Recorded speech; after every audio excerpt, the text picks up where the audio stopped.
बलबुधर लक्ष्मी मंडप ठारे पाटकुरा केन्द्रापड़ा जिला पाटकुरा निर्वाचन मंडली गरदपुर ब्लॉक लक्ष्मी मंडप कलाबुधरे विधानसभा कोरुआ और पाटकुरा मंडलर नवनियुक्त मंडल सभापति संबोधना कार्यक्रम अनुष्ठित होईछि। एथिरे वरिष्ठ नेता श्री भिकारी सिंह सभापतित्व करथिबा बेले जिला परिषद सभ्या श्रीमती डली सतपथी कार्यक्रम संचालन करथिले।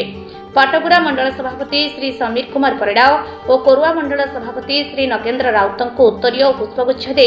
स्वागत संबोधना कराइथिला। सेमाने समस्त को नहीं दल को तृणमूल स्तर में मजबूत करने सहित जनसाधारण समस्या को समाधान करने संगठन और सरकार मध्य समन्वय सहित चेष्टा करेंगे बोली कहिथिले।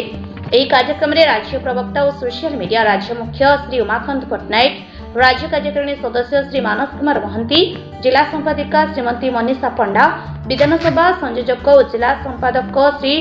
प्रजेश नायक समेत अनेक बूथ सभापति पंचायत प्रमुख कार्यकर्ता माने जोग देथिले।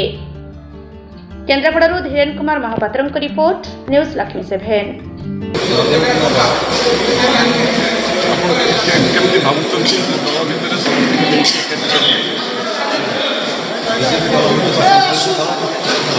प्रधानमंत्री नेतृत्व भारत विश्व सारा विश्व दशा आपको बर्तमान भी भारत पाकिस्तान आरंभ कर बर्तमान सांप्रतिक विश्व परिस्थिति अनुभव कर प्रधानमंत्री भूमिका कौन जाओ से दल साधारण कर्मी एवं चिंता कर असनवर्तन जो गुरु दायित्व मिली से गुरु दायित्व शिक्षा निर्वाह करेंगे और समस्त को नहीं सब भाई मान सब अपान आगे बढ़े। बर्तमान जो भारतीय जनता पार्टी शृंखलित कर्मी हिसाब से मत गोटे अग्राधिकार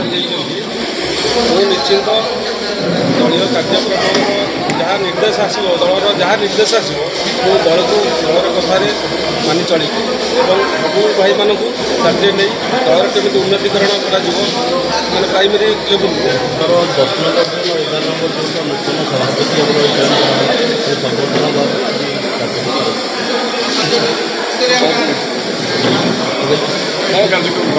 संबर्धना जून सभापति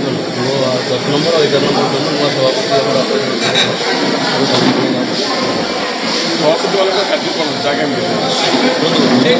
संगठनिक संगठन मूल हूँ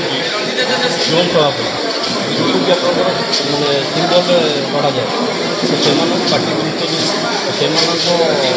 दायित्व बहुत संगठन मुख्य block 10 number 11 number zone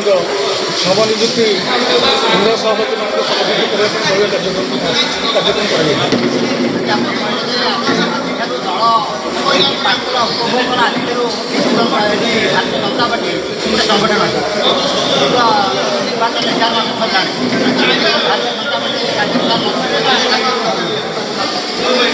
Bharatiya Janata party मुझे 2009 मसीह कार्यक्रम अच्छे 2009 मसीह